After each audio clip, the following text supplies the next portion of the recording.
makna daripada kalam Al-Imamul Ghazali rahimahullah wa nafa'ana bi ulumih. Niat adalah ibarat dari sifat yang di tengah-tengah, yaitu kehendak dan bangkitnya diri dengan hukum keinginan dan kecenderungan kepada apa yang cocok dengan maksud. Ada kalanya di waktu sekarang dan ada kalanya di waktu mendatang. Maka penggerak pertama adalah maksud tujuan yang dicari dan ia adalah pendorong. Maksud yang mendorong adalah tujuan yang diniatkan dan bangkit adalah kasat dan niat, dan terbangkitnya kemampuan untuk melayani kehendak dengan menggerakkan anggota-anggota badan adalah amal.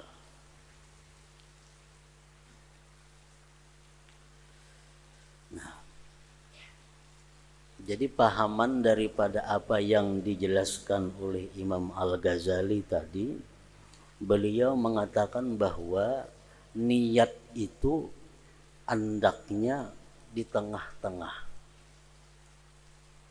Niat sifat yang pertengahan antara dua sesuatu.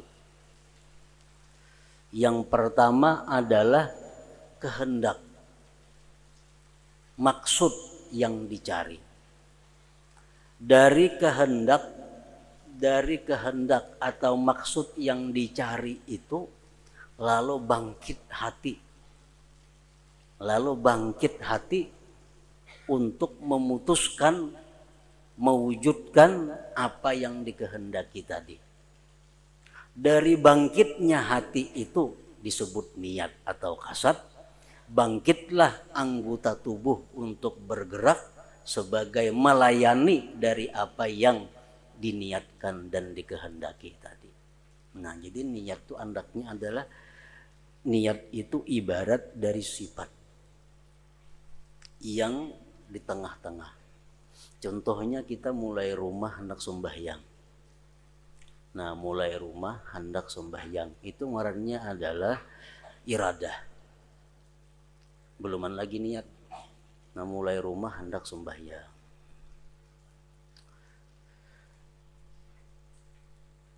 Kemudian kehendak sembahyang ini apabila kuat akan bangkit hati. Bangkitnya hati untuk mewujudkan, maadaakan apa yang dikehendaki tadi. Nah, bangkitnya hati itu disebut niat. Bila mana hati ini bangkit untuk mewujudkan sesuatu yang dikehendaki tadi, maka bangkitlah anggota tubuh, gerak badan kita melayani apa yang diniatkan, apa yang bangkitnya hati tadi. Nah, jadi niat ini antara dua. Sebelumnya ada iradah kehendak dan sesudahnya ada amal perbuatan. Pendorong niat adalah kehendak. Buah daripada niat adalah amal perbuatan. Nah, jadi niat itu sifat yang di tengah-tengah artinya.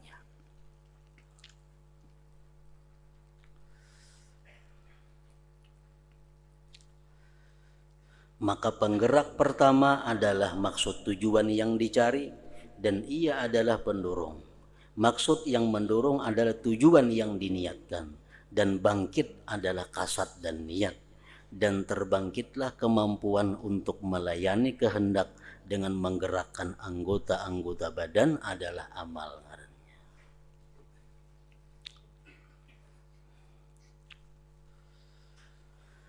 Hanya saja terbangkitnya kemampuan bagi amal itu kadang-kadang dengan satu pendorong.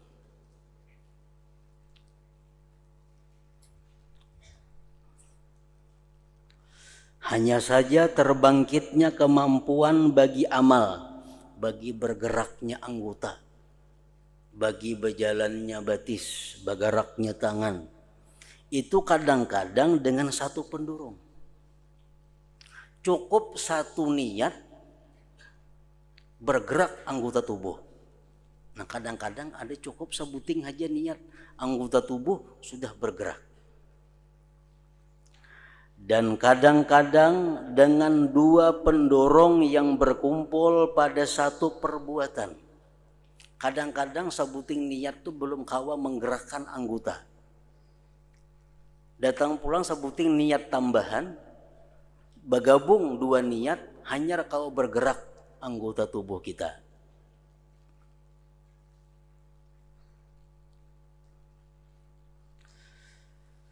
Dan apabila adalah dengan dua pendorong, maka kadang-kadang setiap satu pendorong di mana jikalau sendirian niscaya ia lama membangkitkan kemampuan. Amun ada yang sebuting pendorong cuma lambat.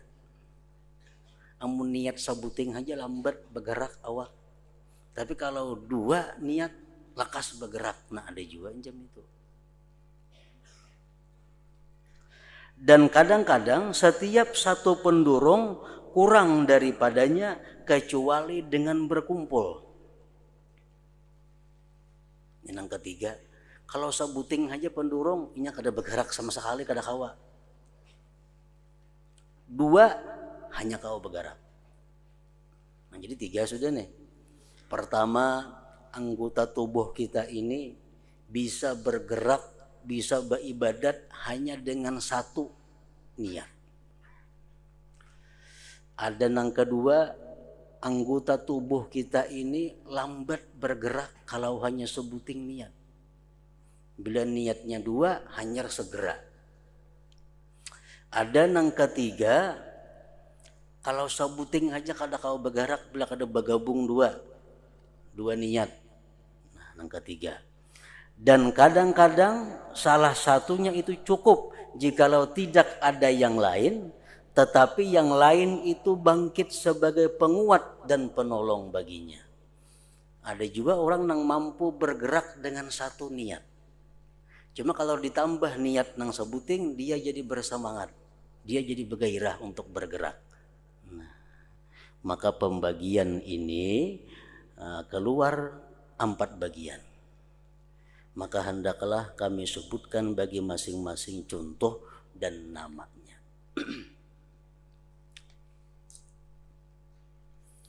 Ada orang beribadat, ada orang yang bertakwa kepada Allah karena semata-mata dia takut api neraka. Nah jadi takut terhadap api neraka itu sudah bisa menggerakkan inya untuk beribadah. Ada orang yang takut dengan api neraka sudah mampu untuk menghalangi inya berbuat yang diharamkan Allah. Ada. Nah kemudian ada lagi orang yang beribadat itu mesti dua niatnya. Satu, dia takut dengan neraka. Yang kedua, dia mengharapkan surga. Bergabung dua itu hanya tergerak untuk beribadah. Takut lawan neraka dan mengharapkan surga Allah, hanya kau bangun untuk beribadah. Jadi macam-macam yang menggerakkan manusia, yang bermacam-macam niat, bermacam-macam kasat yang bisa menggerakkan tubuh manusia untuk berbuat satu perbuatan. Yang pertama, bahwa pendorong yang satu itu sendirian dan terlepas dari yang lain. Cukup satu pendorong, cukup satu niat untuk menggerakkan orang tersebut berbuat sesuatu. Contohnya, sebagaimana manusia apabila diserang oleh binatang buas, maka manakala ia melihatnya, maka ia bangun dari tempatnya tidak ada yang menggelisahkannya selain lari dari binatang buas. Maka bahwasanya ia melihat binatang buas dan mengetahui bahwa binatang buas itu membahayakan, lalu terbangkitlah dirinya kepada lari dan berkeinginan pada lari tersebut. Maka kemampuan terbangkit dengan berbuat menurut kebangkitan tersebut, maka dikatakan niatnya adalah lari dari binatang buas, tidak ada niat baginya dalam bangun untuk lainnya. Duduk kita sorangan, duduk, muncul harimau, datang kejutan harimau, otomatis kita buka, dan buka kita ini sebutin tujuannya lari dari binatang buas. Adalah buka itu lain tujuannya, mikirkan selajur bulik ke rumah kadada, mikirkan anak ambil apa kadada, mikirkan selajur apa kadada, begitu melihat binatang buas cap lari. Nah ini ngarannya kita bergerak, kita meluncat semata-mata didorong oleh satu ketakutan kepada binatang buas. Nah ini, niat ini dinamakan khalisah, murni ngarannya. Ini murni. Murni ini meluncat semata-mata karena takut binatang buas. Ada tujuan lain. Dan amal dengan tuntutan khalisah, ikhlas tersebut dinamakan ikhlas, dengan disandarkan dengan maksud yang mendorong. Maksudnya ia murni dari persekutuan dan pencampuran yang lain. Nah itu ngaran ikhlas. Kita beribadah semata-mata untuk mencari keridaan Allah. Sedikit pun kada ada yang lainnya. Kada ada pandang neraka, kada ada pandang surga, kada ada pandang manusia, kada ada pandang apa-apa. Kita bisa bergerak bangun ini untuk sembahyang 2 rakaat semata-mata untuk mencari keridaan Allah. Yang lain tidak ada sama sekali. Macam kita lari dari binatang buas semata-mata karena takut binatang buas.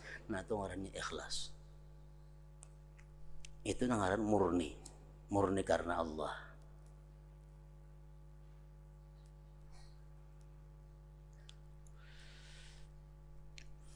Yang kedua, dua pendorong itu berkumpul. Nah, dua buting nang mendorong hanya kau bergerak. Dua pendorong itu berkumpul, masing-masing berdiri sendiri dengan membangkitkan jikalau ia sendirian. Ini dua tak kumpul pendorong. Padahal andai kata sabuting pun ini sudah bergerak. Ada ini dua. Nah, dua pendorong, satu perbuatan. Contohnya dari yang ditangkap oleh panca indera adalah bahwa 2 orang laki-laki bantu-membantu pada membawa sesuatu menurut kadar kemampuan, di mana ia cukup dalam membawanya jikalau ia sendirian. Membawa tongkat, membawa kayu panjangnya semeter, paling-paling beratnya ampol aja lah. Ibarat surangan membawa tuh kada jadi masalah. Ada kawan menggani. Nah jadi lalu berdua membawa kayu tadi. Padahal kalau surangan ini kada susah membawa itu. Lalu ada kawan menggani, ya berdua jadinya. Nah ini yang kedua. Dan contohnya pada maksud kami adalah bahwa ia diminta oleh kerabatnya, kulaknya yang miskin akan suatu hajat. Ada orang miskin, kula kita miskin, fakir, mana keluarga datang kepada kita hendak meminta duit 10.000 rupiah.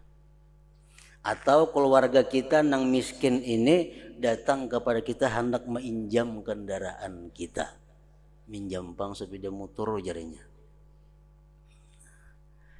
Nah, maka ia menunaikan hajatnya karena kefakirannya dan hubungan kerabatnya.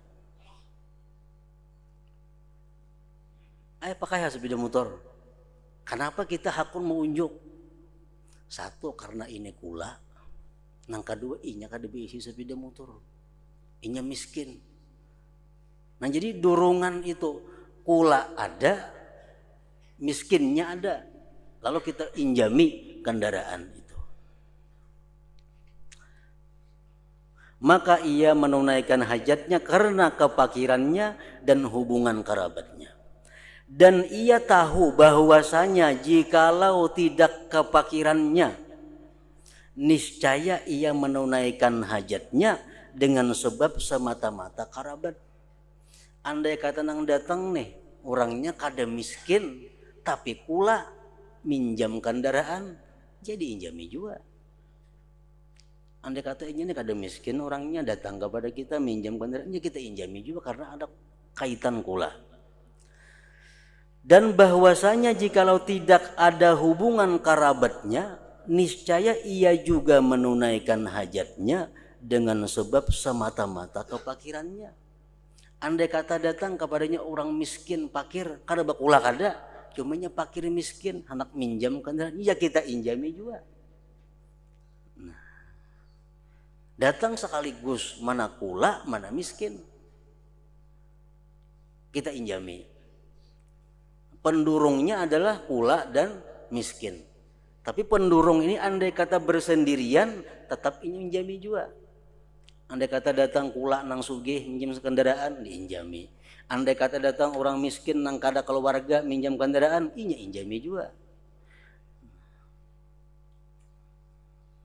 Dan diketahui yang demikian itu dari dirinya, bahwasanya jikalau datang kepadanya kerabat yang kaya, maka ia gemar pada menunaikan hajatnya.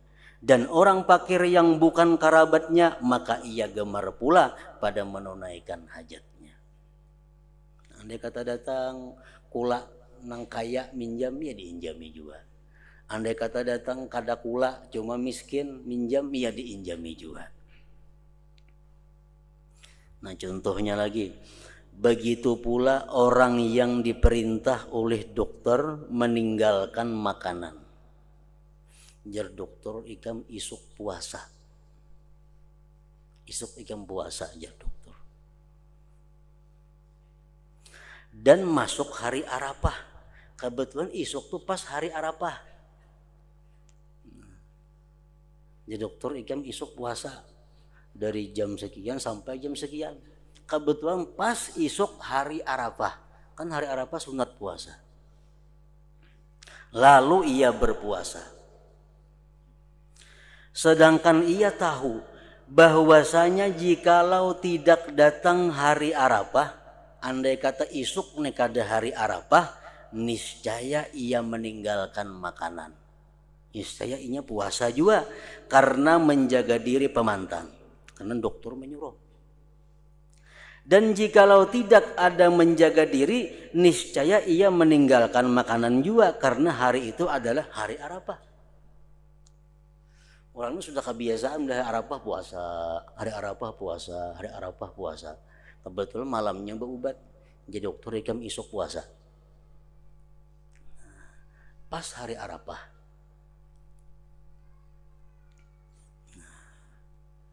Lalu ini ada dua yang mendorong. Satu, suruhan agama puasa hari Arafah. Yang kedua, suruhan dokter. Tapi inya andai kata kada disuruh dokter, ia puasa juga karena hari Arafah. Dan andai kata kada hari Arafah, inya puasa juga karena disuruh dokter.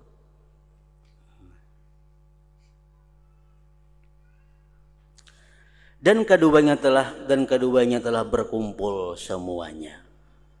Lalu ia maju untuk berbuat. dan adalah pendurung yang kedua itu teman pendurung yang pertama, kawan aja. Maka hendaklah kami namakan bagian ini murafaqah lil bawais, menemani bagi semua pendurung. Orang naik haji sambil berjualan, sambil membawa barang. Jadi inya ke Makkah ini tujuannya naik haji sekaligus membawa jualan. Andai kata kada musim haji, ini tatap tulak karena berjualan, mengantar barang ke Makkah. Berhubung musim haji, inya naik haji. Andai kata kada ada barang pun, inya naik haji juga karena itu musim haji. Nah ini masalahnya yang kedua macam itu. Nah kayak apa kayaknya hukumnya itu berpahala atau kada. Nah, jadi masalahnya itu. Maka hendaklah kami namakan bagian ini murafaqatun lil bawais ngarannya, menemani bagi semua pendurung. Kalau yang pertama tadi itu sudah jelas, itu ikhlas murni ngarannya. Ini semata-mata beribadah karena Allah, titik, karena yang lain. Seperti inya lari dari binatang buas, semata-mata menghindari binatang buas. Itu sudah jelas ikhlas ngarannya. Nah yang kedua ini itu ada masalah kayaknya. Yang ketiga, bahwa masing-masing tidak dapat berdiri sendiri. Masing-masing niat ini kadakawa menggerakkan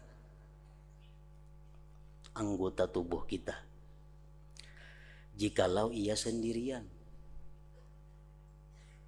kayu saling genalan, mensorangan jelas itu kada kau maangkan, berdua tak angkat. Nah, inya beribadah kalau semata-mata karena Allah aja maka ada tagarak sudah. Tapi ada karena yang lain tagarak. Bahwa masing-masing tidak dapat berdiri sendiri jikalau ia sendirian, tetapi berkumpulnya menjadi kuat untuk membangkitkan kemampuan. Jakanya ke orang aruh aja inya kada tak kalanggar isan itu, kada tak kalanggar. Jaka orang aruh aja tujuannya, kada tak kalanggar. Jakanya kada ada orang aruh kada kalanggar juga. Tapi berhubung orang aruh ada, pas waktunya sembahyang Isya, lalu jadi kalanggar itu dengan dua durungan, dengan dua pendurung.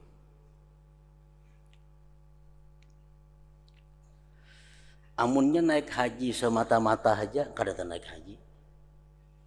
Amunnya semata-mata berjual barang aja, ini kada ke Makkah. Nah, durungan bahaji hendak, bahujung hendak, bergabung lalu berangkat haji. Nah berdua pendurungnya. Contohnya dalam hal yang ditangkap oleh panca indera adalah bahwa dua orang yang lemah bantu membantu pada membawa apa yang tidak dapat sendirian membawanya. Itu contohnya. Contohnya pada maksud kami bahwa ia didatangi oleh keluarganya yang kaya. Lalu ia meminta dirham. Datang orang sugih, anak-anakan atau marina sugih, datang minta duit. Maka ia tidak memberinya. Kada diberinya karena sugih. Dan ia didatangi oleh orang lain yang fakir. Datang orang fakir, nang kada bakula kada, cuma miskin oleh datang, hendak minta duit, kada diberi juga, karena kada bakula bang nene, jadi kada diberi. Ada yang tadi bakula cuma kada miskin, kada diberi juga, maka ia tidak memberinya. Kemudian ia didatangi oleh keluarganya yang fakir, lalu ia memberinya. Nah ini dua durungan, satu keluarga, satu fakir. berhimpun, maka terbangkitnya memberi itu dengan berkumpul dua pendorong, yaitu keluarga dan kefakirannya.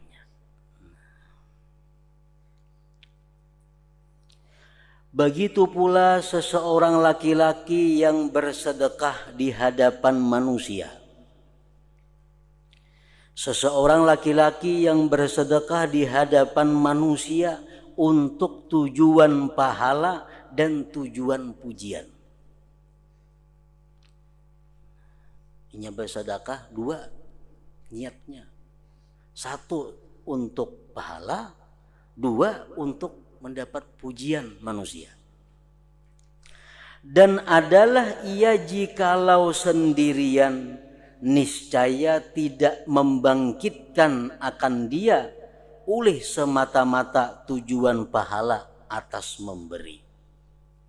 Jakanya kadada orang walaupun berpahala nya kada memberi. Jakanya kadada orang melihat tuh walaupun pahalanya ganal nya kada memberi. Ada memberi. Dan jika seandainya orang yang minta itu orang fasik yang tidak ada pahala dalam bersedekah kepadanya, niscaya tidak membangkitkan akan dia oleh semata-mata ria atas memberi. Nah, walaupun di tengah orang banyak, tapi nang minta nih orang fasik, nang kada jadi pahala memberi, nya ada memberi juga. Kada memberi juga. Ada orang nang saleh, miskin, datang minta. Tapi orang kadang melihatnya, ini kadang bari. Padahal pahalanya ganal tuh. Tapi orang kadang melihatnya, ini kadang bari. Nah, di tengah orang banyak pulang, datang orang miskin, tapi orangnya fasik. Lah dibari kada berpahala. Ini kadang bari juga. Takutan ada berpahala aja, bari ini sia-sia. Dan jikalau kedua tujuan itu berkumpul, niscaya keduanya itu menimbulkan dengan berkumpulnya akan penggerak hati. Nah, amun di tengah orang banyak, nang minta-mintanya orangnya saleh, nyembari. Kenapa? Karena pahala ada di untingnya, pujian orang ada di untingnya. Nah, dan hendaklah kami namakan jenis ini musyarakah ngarannya. Niat yang disebut dengan musyarakah. Nah, berpahalakah nangka itu kadakah?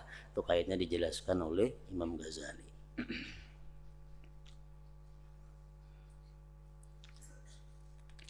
Yang keempat,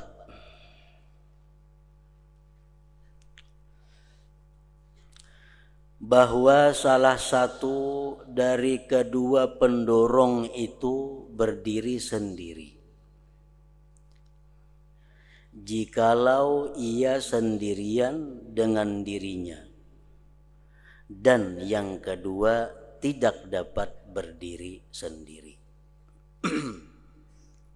Ini dua nang mendorong. Nang mendorong ini dua. Cuma di antara dua nang mendorong ini satu nang kuat. Nang sabuting pendorongnya kada kuat. Bahwa salah satu dari kedua pendorong itu berdiri sendiri jikalau ia sendirian dengan dirinya, dan yang kedua tidak dapat berdiri sendiri, tetapi tatkala ditambahkan kepadanya maka ia tidak terlepas dari memberi bekas dengan memberi bantuan dan kemudahan. Orang ini beribadah semata-mata mencari keridhaan Allah. Itu sudah cukup baginya untuk bisa menggerakkan tubuhnya sembahyang. Sudah cukup. Niatnya semata-mata karena Allah, itu sudah cukup menggerakkan, sudah mampu menggerakkan awaknya untuk sembahyang. Datang pendorong nang sebuting, umpamanya ria, pujian orang. Nah, pujian orang ini lemah. Andai kata dipuji orang tetap punya sembahyang. Andai kata kada dipuji orang tetap punya sembahyang. Nah, cuma pujian ini datang hanya sebagai menambah gairah, nah, menambah semangat beribadah. Misalnya menyakinya mengaji saurangan, tetapnya mengaji. Cuma bisa berencap membaca Quran itu. Bismillahirrahmanirrahim. Alhamdulillahirabbil alamin arrahmanirrahim. Ada orang datang, Maliki yaumiddin, iyyaka na'budu bagairah. Among kata tidak orangnya mengaji juga. Cuma ada orang sebagai penggairah. Nah, apakah ini ikhlas atau kada? Maka ia tidak terlepas dari memberi bekas dengan memberi bantuan dan kemudahan. Artinya kalau inya kadada orang tetapnya bersedekah, nah 10.000. Orang ada 15.000. Nah, begairah 15.000. Padahal kadada orang tetapnya bersedekah cuma 10.000 aja. Contohnya pada seseorang, pada sesuatu yang ditangkap oleh panca indera, bahwa orang yang lemah membantu orang yang kuat untuk membawa sesuatu. Dan jikalau orang yang kuat itu sendirian, niscaya ia dapat berdiri sendiri. Dan jikalau orang yang lemah itu sendirian, niscaya ia tidak dapat berdiri sendiri. Sesungguhnya demikian itu secara keseluruhan memudahkan amal dan memberi bekas dalam meringankannya. Artinya kada memberi bekas dalam menggerakkan, cuma memberi bekas dalam meringankan. Contohnya pada maksud kami adalah bahwa seseorang ada mempunyai wirid sembahyang dan kebiasaan dalam sedekah. Lalu bertepatan pada waktu itu datang rombongan orang. Maka perbuatan itu lebih ringan atasnya disebabkan mereka menyaksikan. Dan ia tahu dari dirinya bahwa jikalau ia sendirian lagi sunyi dari orang lain, niscaya ia tidak lemah dari amalnya. Dan ia tahu bahwasanya amalnya jikalau bukan taat, niscaya tidaklah semata-mata ria mendorong atas beramal itu. Maka itu adalah campuran yang mendatang kepada niat. Dan hendaklah kami namakan jenis ini muawanah ngarannya. Jadi 4 macam tadi. Nah, jadi kita beramal, beribadah selama ini kada lepas daripada 4 itu. Ada nang kita beribadah itu semata-mata murni didorong oleh karena Allah semata-mata. Walaupun kada ada apa-apanya, kada ada tujuan lain, semata-mata karena Allah, titik. Nah, itu ngarannya ikhlas. Nah, kemudian yang kedua, orang yang beramal menunggu 2 pendorong. Inya beramal karena Allah dan karena selain Allah. Kalau karena Allah aja kada tagarak. Kalau karena selain Allah aja kada tagarak juga. Bergabung 2, karena Allah dan kada karena Allah, jadi beramal. Nah, itu yang kedua. Ya kadang-kadang kita mau juga nang macam itu.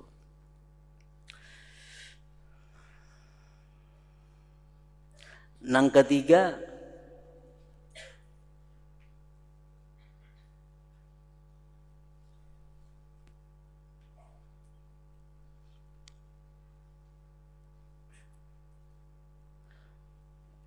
masing-masing tidak dapat berdiri sendiri jikalau ia sendirian, tetapi berkumpulnya menjadi kuat untuk membangkitkan kemampuan.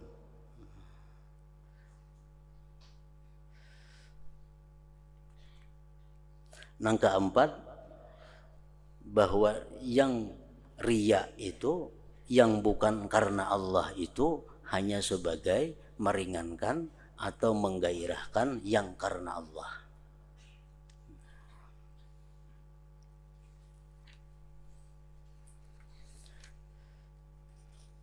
Pendorong yang kedua, ada kalanya ia menemani atau sekutu atau penolong.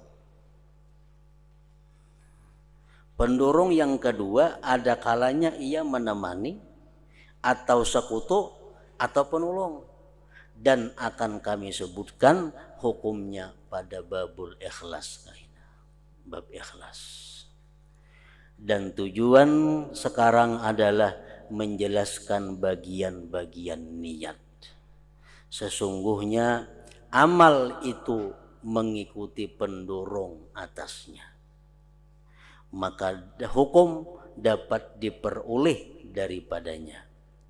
Karena itu dikatakan sesungguhnya amal perbuatan itu dengan niat. Amal perbuatan itu innamal a'mal bin niat. Karena ia adalah, amal itu adalah pengikut yang tidak ada hukum pada dirinya. Sesungguhnya hukum itu bagi yang diikuti. Nah, amal itu pengikut. Niat nang diikuti. Kalau niatnya baik, otomatis amalnya menjadi baik. Kalau niatnya kada baik, amalnya walaupun kelihatan baik tetap jadi kada baik. Karena pengikut itu kada dihukumkan apa-apa. Nang dihukumkan itu adalah yang diikut. Nang dijadikan hukum adalah yang diikut. Yang diikut adalah niat. Amal perbuatan itu pengikut atau yang mengikut kepada niat. Nah, penjelasan tentang rahasia sabda Rasulullah sallallahu alaihi wasallam, niyatul mukmin khairun min amalihi. Niat orang mukmin lebih baik daripada amalnya. Nah, itu ada rahasia-rahasia yang akan beliau jelaskan. Nah, hingga situ.